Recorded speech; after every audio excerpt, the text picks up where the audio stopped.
Live streaming is on. Good evening. Welcome to the April membership meeting of the Baton Rouge Astronomical Society. The program tonight is going to be on the Texas Star Party, and I'm giving the program, so I don't need to introduce anyone for it. Okay? Now, the Texas Star Party is going to be I didn't see that before. The Texas Star Party this year is going to be the 42nd annual. And the green light went off on the camera, Scott. You're now just doing the presentation. They're seeing just the slides. Do you need them to see your pretty face? No, not at all. All right. Sorry about that. Anyway, it's the 42nd annual one this year. It started. Is it down here? Oh, this is it. The left. All right. You're having problems with that last one. Don't work it out one day. Okay. Yeah. This year, the 42nd annual is from April 24th through May 1st of this year.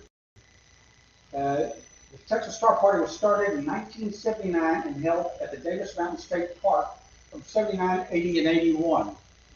In 1982, a corporation was formed, the Texas Star Party Incorporated was formed and they have sponsored the Texas Star Party at the historic crude ranch just outside of Fort Davis, Texas. Since then, I think once or twice they actually did not have it at the crude ranch, but most of them did at the crude ranch. There was no TSP for 2020 and 2021 due to COVID. They could not get insurance to cover anything, no matter what they tried to do for it. And then in 2020 and 2021, the crude ranch themselves put on what they call the West Texas Star Party. I went to the one in 2021. This is a picture of Fort Davis and the main road street through the middle of Fort Davis. There, you can see the banner up there. There's a banner right there. Welcome to the Texas Star Party. Welcome to Fort Davis. And to get there, you come down I-20 up here, follow it all the way down past all the things. You come over here to, there's Pecos. This is past Midland, Odessa, Monahans, etc. You come to Pecos, you take Texas 17 south, going to Interstate 10. You do a little short jog on Interstate 10 to get back over this 17, and you follow 17 here down south like this, all the way down into Fort Davis. Then from Fort Davis, you take the 118, you go north about 6-7 miles right in there, and that's where the crude ranch is. And just another 16 miles down the road right there is the McDonald Observatory. Is there a reason you're taking 20 out instead of just getting on 10 and going all the way over? Yes, because 10 goes through Houston, gets down into San Antonio, then comes up. I take 10 over to 49, 49 up to 20, and it's just straight shot down 20 all the way until I get there. That way, it's a more direct route, and it's not as much mileage on it. By the way, the first time I went in 2019, my mileage from driveway to driveway was about 2,019 miles total round trip. Now that was to there and back. That wasn't the little sides going into Fort Davis and other little side trips, whatever else I did there at the time. Okay. Now this is a drawing of the general area around it. Right over here, that's the 17 coming in. There's Fort Davis in there. You've got the Fort Davis National Historic Park. You got the Davis Mountain Park. Look. What's going on here now? Let me go back here. Anyway, there, and then the crude ranch is right in here. Right on up around in here is the McDonald Observatory. Then you have roads going to Alpine, or Martha, and this other type of tourist type places and things to look at in the general area there. Now this is the map of the crude ranch. This is a Highway 118 coming out of Fort Davis, which is 5 miles down the road. You come in the main gate, pull around through here, we go up here, and this is the registration, the desk, the main office with the dining hall in here. Well, come on now, it's like I keep hitting the wrong button here then. Anyway, and then you, this is the lower observing field, which I do not like because at night, some cars do come up and down the road here on occasions, and you do have headlights involved in it possibly. I normally have been working in the center field, right about where the arrow is pointing is where I sit at normally.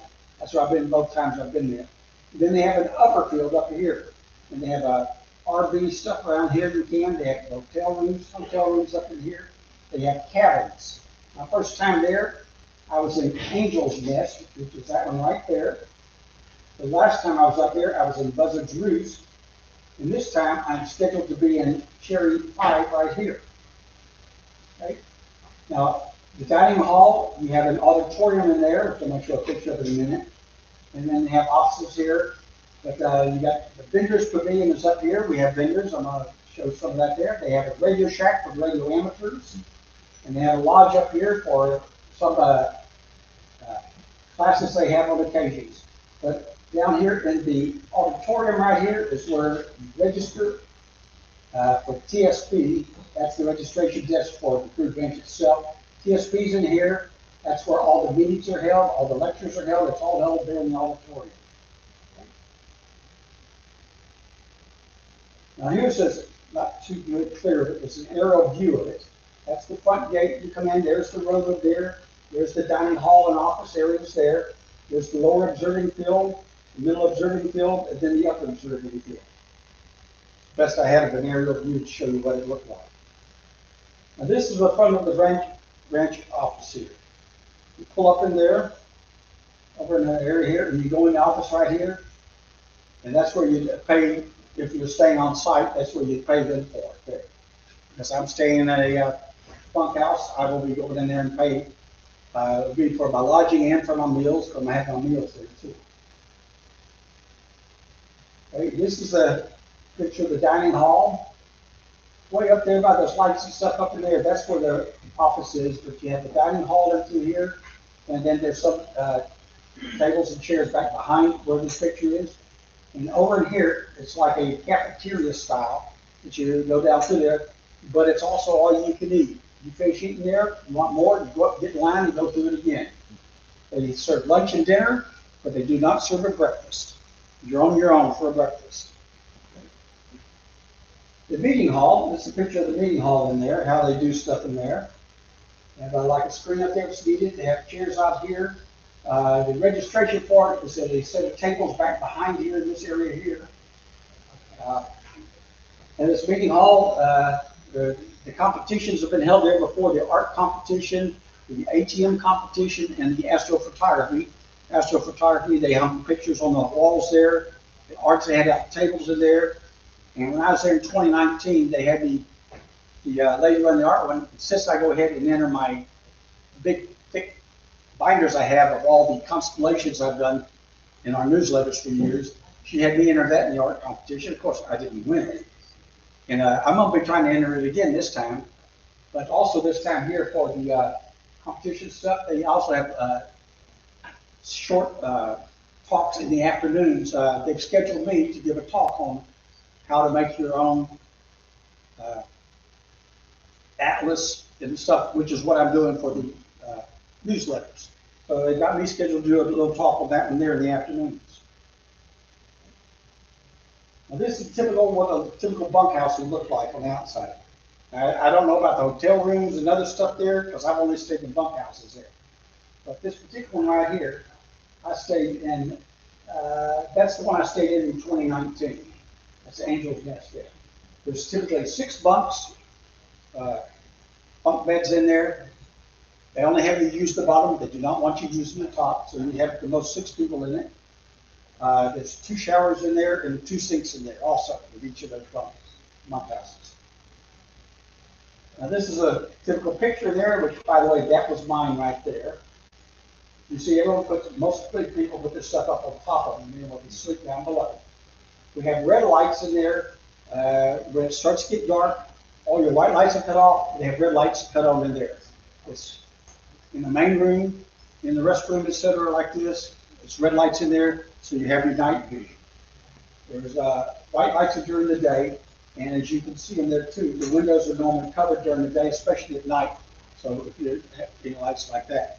And by the way, right outside the doors to the bunk houses, there's also red lights in there. At a certain time of the day, everything goes to red light. Now, this is a picture of the first aid station, what they call that, and then this, unfortunately, is not the only picture I have of the lower field down there. Now, here's a picture of the upper observing field. Now, this is where all the real serious ones go to, the ones with the 30, 40, 50, 60-inch Dobbs, all the big, huge astrophotography sets and stuff. Most of them all go up here into the upper field. They're on both sides of the road here. They've got a little wide building back in there. And this is there, as you can see, there's a few Dobbs in there like that on the field. The upper field is where most of the real serious ones go to. What did happen there? That's unusual. Huh. Well, for some reason, my pictures aren't coming through here. That was the middle observing field where I normally go at. It's up there, and then they have a radio shack there for amateur radios. They have stuff on. I don't know why my pictures aren't on that, but they were there. And this is in the Venter Pavilion there. As you can see, there's some telescopes on display there. They have tables all around, from books to everything to that, to flashlights, and you name it. There's more Venter tables there. You can see stuff in there. And one big draws around there too is the McDonald Observatory. So let's say it's only about 8 to 10 miles down the road. That's one of the telescope buildings in there. There's another telescope building on there. Okay, and this is their radio telescope that they have there. They do a lot, since its founding, they've done a lot of good basic scientific research and stuff they've done there. And this is the Auditorium, 82 inch. God dang it. Right. That's the Auditorium 82-inch telescope there. It's named after Otto Struve, who was one of the founders of the McDonald Observatory. And what they do, I don't know if they did it this year, but in the past years, they've been there for $125. You and 3 other people, you should be paying $125. They will let you in one night. They schedule the night and stuff like this, and you get to use the 82-inch telescope. I guess among the 4 of you in your group, you get together and decide what all you're going to look at. But they actually do let you actually physically go in there and use that 82-inch Auditorium. So what kind of field of view does it have? I didn't bring the specifications for it. Sorry about that, Kawhi. I've got them at home. Okay. You can go to the McDonald Observatory website, and they'll tell you all about that one there. John, Yes. was it the 82 that crazy guy started shooting at? Somebody took a revolver and put dicks all over, I think they just painted it black rather than try to read. I don't remember which one it was. I took the tour when I was there in 19. You can get a tour too also. Leaving a bus out of the Prude Ranch here during the TSP, you get a tour over there. It's behind the scenes where you get to go in, actually go in there behind them, you put your hands on some of the equipment in here, and they talk all about taking all the buildings in there. But I don't remember which one. I think they did say something about it, I just don't remember which one it I think it was. was the smaller one of the two, but the technician went sort of, palms on it, decided to start shooting. Oh, good enough. Yeah. Now what's going on here? There we go. Also around that area there, in Fort Davis itself, is the historic actual Fort Davis from the 1800s. This is a diorama of the fort. As you can see, we've got mountains up in here like this around here on it. By the way, a lot of these down here is the lights. Sorry about that. But this is the actual fort area in here. And this is the main road coming in like this to it. And this picture here is one, that's from the actual foundations from the original fort buildings. And the various activities you have out there. You have observing programs, observing. They give special pins made especially for those observing programs at that specific year. They've been doing the observing programs for more than 20 years now, and every year it's a different pin for the specific one. When I was there in 2019, I did all three of the binocular ones. I got the binocular, the advanced binocular, and the binocular from hell program. I got the pins for those. You also get a tour of the McDonald Observatory. They run buses for a tour of Big Bend National Park, which is about 50, 60, maybe 70 miles south of them. You get a tour of historic Fort Davis there. They have the ATM competition there for amateur telescope makers. They have the astrophotography competition, as I say there too. They hang the pictures up in there. And then they have the art competition. That's actually drawings and different things like that of art. Now, some of the previous speakers, in the years they were there, or the speakers were there, Halton Art was in 1995.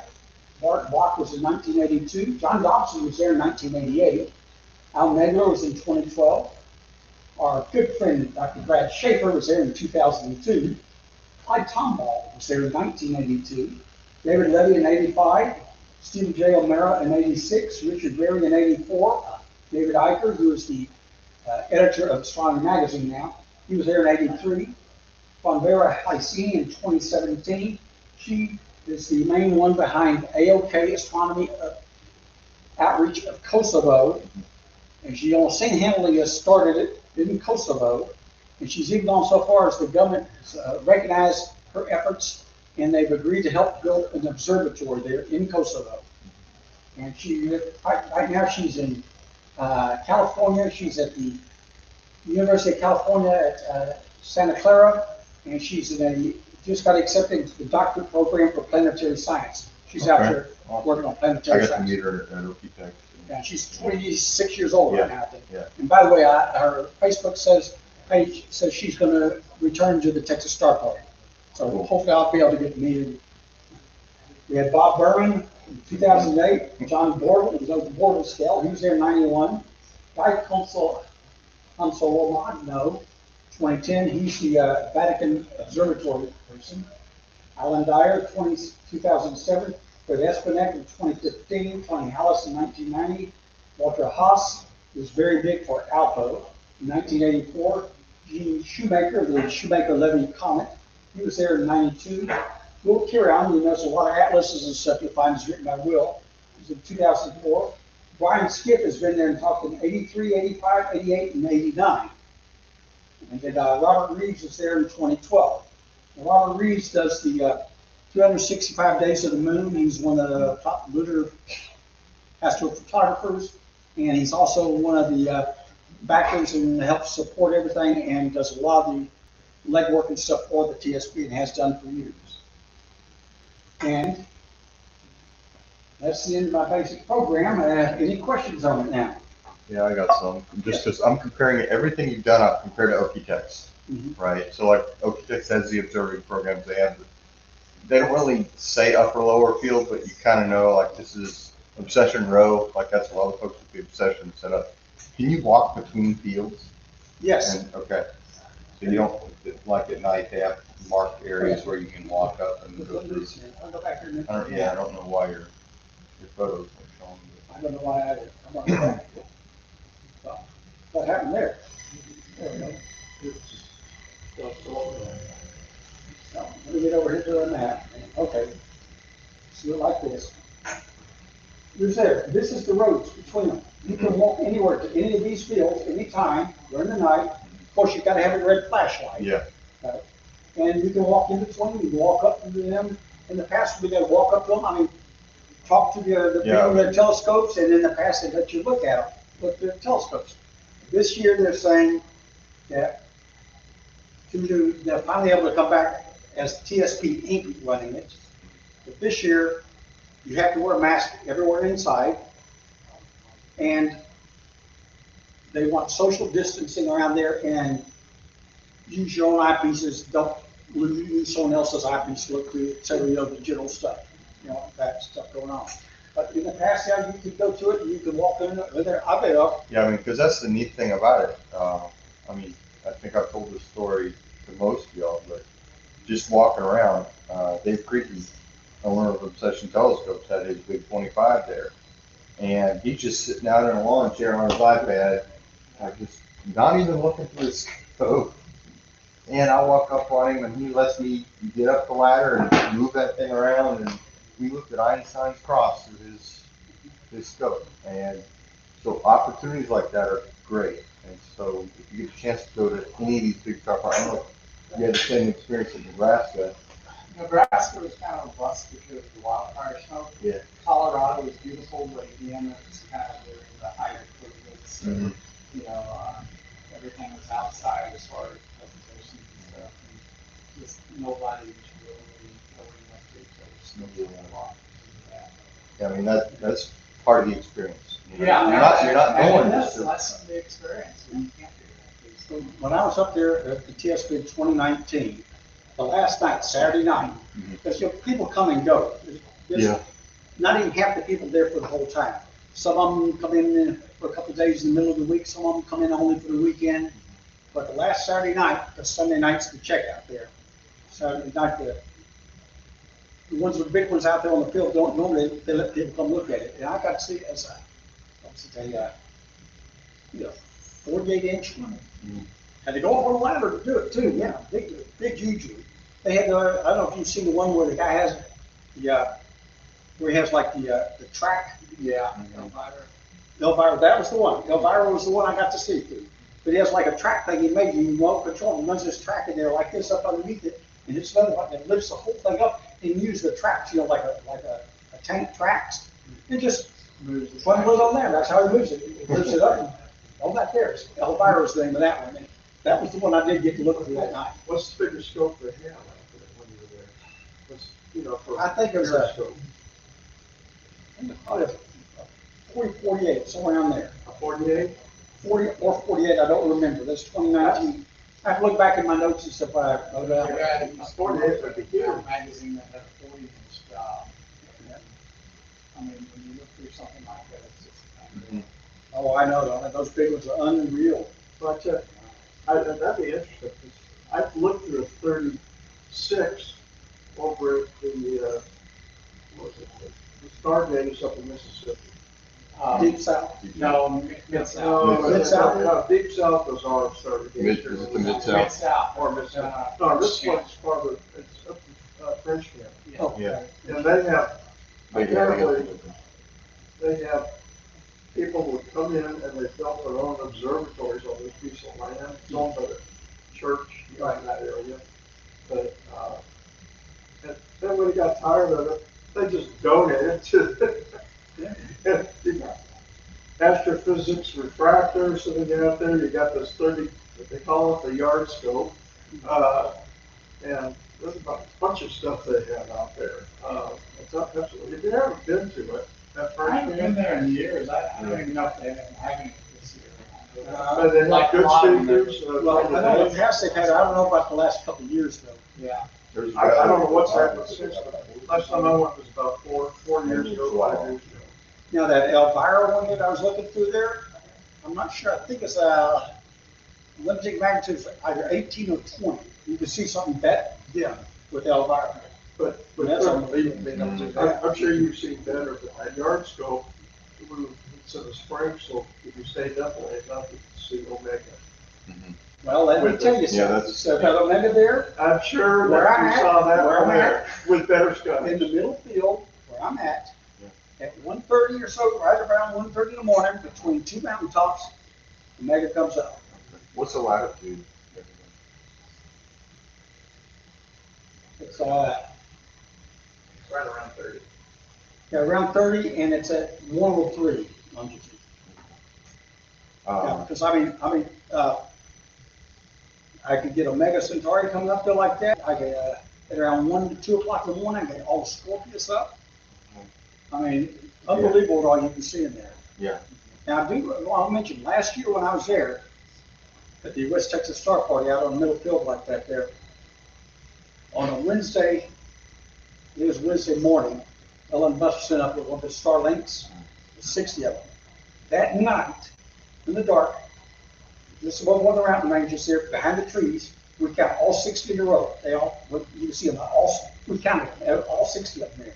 The next night, we were only able to see 42, but they were at an angle, going up at an angle past the Little Dipper. You know, if you use binoculars, you can see all 60, but 18 of them are now dimmed enough to where you could not see them with your naked eye. Just, well, I don't know, my eyes are old, maybe a younger person could have seen it. I could. But I can't beat dry skies that are clear Yeah. versus damp skies, even when they're clear. I'll tell you what, it's absolutely beautiful seeing the Milky Way come up around 1, 2 o'clock in the morning. So the upper field probably has the best horizon then, is that kind of the gist of it, or about even all the way around? It's pretty much even all the way around on it, because of the way they're situated and stuff like that.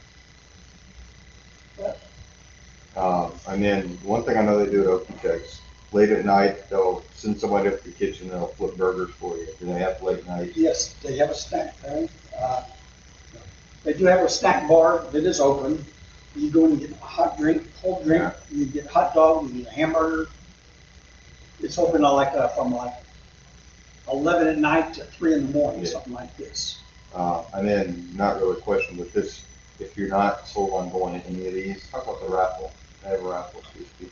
Yes, they do. Everyone who goes in there, when you go in, you fill out a thing there for the raffle ticket, and they do. You have major companies, something they give telescopes away. They give everything from telescopes to eyepieces to charts to maps to little flashlights, you name it. The saying there is, you have to be present to win. If you walk out to go to the restroom and they call your name, you lost. You're not there. You have to be present to win. And so a lot of times when that was 2019, well, there's so-and-so. Everyone, Cheer. you have to be present to win. Next, pull the next one out. Yep. And I remember one time we had 4 in a row going up there. Yeah, it happened at Okie-Tex, and the funny thing is, they'll give a sarcastic, "Aww," and they don't show up. Like, oh, it's too bad. Well, they do sell They did, t-shirts. And if you want it, I think Barry did the same thing for Deep South, where basically you had to be on the field Mhm. at the time they start polls. I'll say they do sell a t-shirt every year. It's a different design. And if you're interested in it, they put a picture. The dining hall there, Robert Reeves gets up on top of the roof up there, sets up his camera up there, and he takes the pictures for me. This is the picture I have from 2019. You can see there was a pretty big crowd there at the time. I'm guessing boots, you got cactus on the field. How many people? No, normally there's not cactus, well, not on the fields themselves. But occasionally, you might have something from cattle or horses. But one thing interesting is too, you can hear the coyotes at night. Yeah. You definitely hear them at night. So And bats fly through there occasionally. I've actually, whoa, I did one right by my head once. how many people showed up? We had 198 total registered ones. That's not saying they were all at the same time there. What is they, one time when they had over 600 there, they had now limited it to 500. And what you do is you register for it in the November, December, into the beginning of January. And then if they have more than 500 registered or trying to register for it, saying they want to come, then in the beginning of February, they do a drawing and they draw 500 names. If your name is drawn, when they do a drawing, if your name isn't drawn, you don't go. Those 500 are the only ones allowed to come. And then around the beginning of March or so, they'll let you know that you won, whatever. But when you register, you also got to say what you're going to do, how you're going to stay there. You're going to do dry camping, you're going to tent camping. Are you going to stay in a hotel off grounds? Are you going to stay in their motel rooms there? Are you going to stay in their bunks? Then you can also stay, if you're going to buy the food from them, the meals. All this is done when you register for the possibility of going there. When you get the email saying that you're done, then you got a certain amount of time. It's $100 registration fee. And it's $100 if you're staying with food ratio for meals, whatever. You also, it's $100 fee there. When you get there, you pay what else you might have to approved ranch. In my case, I'm staying in the bunk house and I have meals, so I've paid $100 already, and I have to pay more when I get there. And this year it's gone up a little bit from last year. They send you an email telling you all this information and stuff there. They have specific rules, no white lights at night, And between the house here's the violation of a repeat or whatever like this, you could be banned for life from TSP. They're not gonna let you ever come back again. But there's specific rules of all types in there for lights at night. The gates are closed and locked at dark. So if you're out with your car or something, you come back, you got to park outside the front gates. There's enough parking there for 5, 6 or 7 cars maybe at the most. But if you come back after dark, you cannot come on the ranch with your headlights on, period. If you got a trailer in there or a motorhome, anything at all like that, you have to, no white lights are allowed after dark, period. That's a violation of light. They have power runs. They run big power lines out there like this to where each section, they register where your telescope is at. And you get to tap into power there. But if it's unattended, if you're not there at the stuff, you cannot have your stuff plugged in. It's not allowed.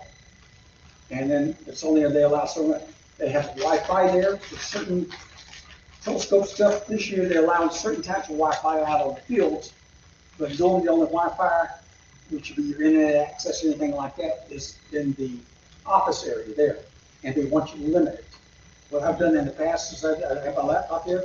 I go in there, set it up, download all my emails, get offline. So I've got these, I can read my emails offline and stuff like this. But if they catch you like pictures and doing all types of processing and stuff like this online, you're gonna be in trouble because that's a Wi-Fi for the entire range. You can't tie that long for anything. Yeah, OTTEX had trouble keeping it going. It would choke out. Yeah. But anyway, so there's like 4 or 5 pages of all the different rules and regulations of what there are. Your meals, let's say the time periods is between this time and this time is the meals. Phone signal? What? No, there is no That's phone what signal at all there. Yeah. The closest you can do is you gotta drive 5 miles to get almost into Fort Davis is the closest you can get and start picking up phone service again. Because you're in the mountains in there. I mean, you are literally down inside the mountains.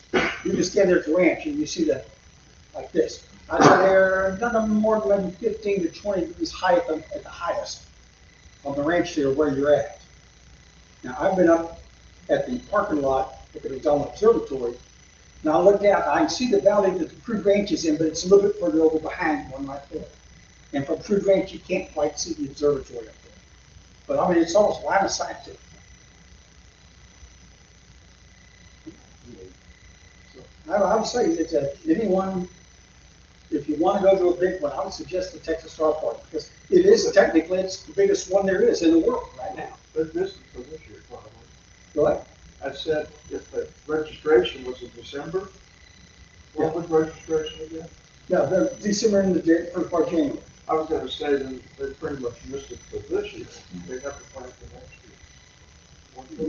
No, I don't think people that have been there for 2 years, they get an opportunity. They're going to go this year. No, the applications are only taken for, yeah. If it's full, I mean. I don't know until I get there. I think don't know how many there. that we had one of our members had expressed that there was a cutoff date for submitting applications. Yes, there is. That's a cutoff date, yes. But most people who've been there in the past, they send you an email saying, hey, registration's open. You get an email telling you that. I think and they tell you the date that is the cutoff date on it. I think they send that out to everybody that's in the astronomical because I started getting them 1 year for just out of the blue.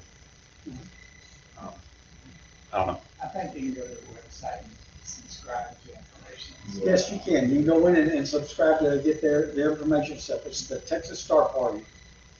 And stuff, so. And when you do, you also you sign up for an account.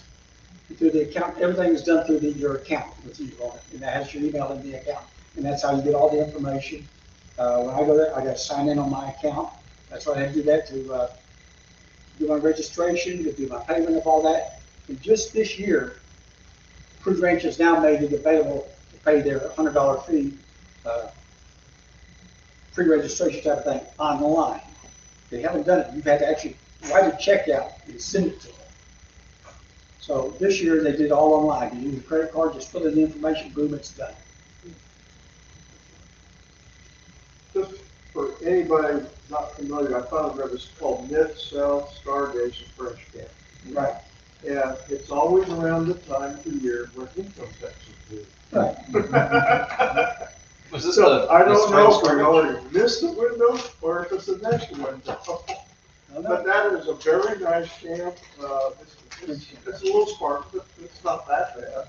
This is the They spring. have a beautiful place where they serve the dinners and lunches and breakfast and everything. It's like, reminds you of one of those places you go out up on mountains or something. Have you been there? No, I've been to French camp, I've walked around and taken a tour, but I've never been to the actual. Well, the actual field, you can walk to where you leave, but you sort of goes to the woods, but Right. it's a short drive. Yeah. And it's a beautiful spot, with a lake and everything. I wish it was a little clearer sometimes. But it's been a couple of years, I've just been having health problems with it. I just couldn't feel like I wanted to obligate myself. Right. The other one is Pondicherry, when they moved it from Person Twin. They now have a ranch horse, something. White horse. White horse. White horse retreat. I went there to the first one. Yeah, I went to the first one, I went to the second one, and then I practically froze because I guess I wasn't feeling good. The third one, I was set to go, and I got so sick, I had to turn around, I'm hopefully gonna go the next day. I caught something, I don't know what it was, but maybe I had COVID, I don't know what happened. But that's a nice place. I don't think it's furnished as nicely as French Camp in some ways, but I think the skies are darker. Yes, they are. And they have a really good horizon. That is the second darkest I've ever measured.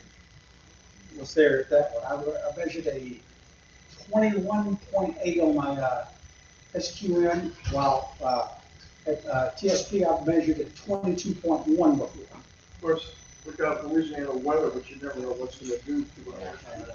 I'm on the Mid-South Stargazers website right now, and it says April 2022, but there's no information, so I'm not sure if they might have canceled it or something. And it could be that they have the same problem with COVID. Yeah, that's what I'm thinking. Hey, I do want to tell you one thing I remember here Deep about South that. is still going. Yeah, People would it is. go there. At the TSP, I want to tell you, you have to make sure he's drinking some water, because it's very dry, and it can get very hot out there, and you don't want to get dehydrated. When I go out there, we're in the local store, I buy a case of bottled water, and every day or two, I go in, when I go into town to check the phone and stuff once a day. But when I go in there too, every couple of days, I buy a whole bag of ice and put it in an ice chest. But they, I assume they have a refrigerator where they stock with water and everything on site. If they do, if you buy it from them, it's easier to go right, take your own ice chest and make your own ice in your own water. That's what I do. I mean, they have a nice little store right there when you first come into town. That's where most people use it.